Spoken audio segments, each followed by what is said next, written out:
quick answers to your questions about idioms from espressoenglish.net. A lot of students ask me about phrases and idioms they've heard in conversations and TV shows. In today's lesson, I'm going to share the answers with you, explaining each expression with a few examples. What does it mean to be on edge? If you are on edge, it means you are tense, nervous, and maybe a little bit irritable. For example, the whole family was on edge as we waited for news from the doctor. Here's another example. You don't have to snap at me. Why are you so on edge?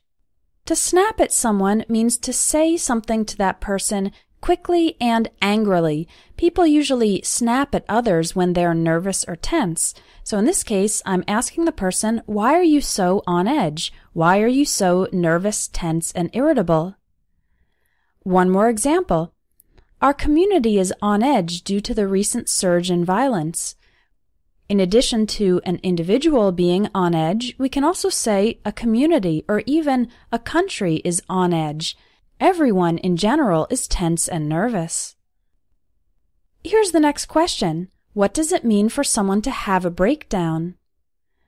When a person has a breakdown or has a nervous breakdown, it means they completely collapse emotionally and/or physically because of great pressure, stress, and anxiety over a long period of time.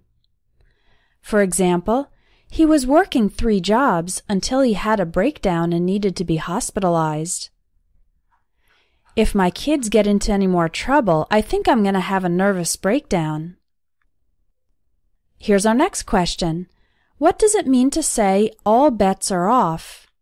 Well, the word bet refers to when you put money on your prediction of the future. In English, the word bet also means more generally to believe strongly, to be certain that something will probably happen in the future. Use the expression all bets are off when a situation that used to be quite certain changes and now it is very uncertain or unpredictable. For example, the economy had been growing at a steady pace, but now with this new crisis, all bets are off. So in the past, it was a certainty that the economy was growing, but now there's a crisis, so all bets are off, and the future is uncertain. Here's another example. Paula was a front runner in the election, and now she's dropped out, so all bets are off. Now we are uncertain who will win the election. Let's move on. What does "I didn't have the heart to tell him" mean? This expression means I didn't tell him something because I knew he would feel sad or disappointed if he heard it, so I am trying to protect his emotions. For example, my father was so proud of me for publishing my book. I didn't have the heart to tell him that very few people read it. I don't have the heart to tell my aunt that I really don't like her cooking. Again, we use this expression when we don't want to tell somebody something because it will make that person feel sad. Our next expression is drop the ball. What does it mean when someone says, I dropped the ball? This means there was a task or responsibility I was supposed to do, but I didn't do it, resulting in negative consequences.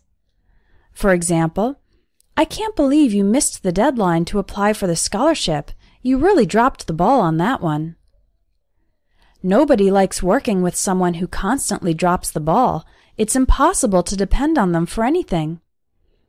This idiom, drop the ball, comes from the sport of baseball, where dropping the ball is a mistake. Our next question is, what does it mean if someone's reputation is on the line? In this case, being on the line means it is at risk. There is a possibility of losing it. For example, Katie played great defense when the game was on the line. Paramedics have to work fast because someone's life is on the line.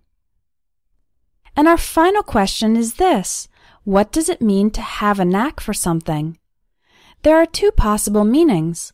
One is to have a special talent or skill naturally.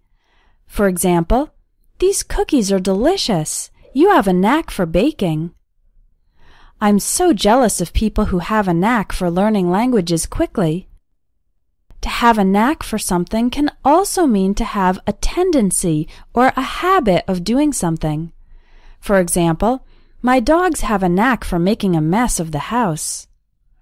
I have a knack for talking too much when I'm nervous. If you really want to learn a wide variety of the idioms we use in everyday spoken English, check out my English Idioms course. It'll help you learn to understand idioms from context, and it includes exercises to help you practice and use these expressions yourself. Check out the English Idioms course available at espressoenglish.net.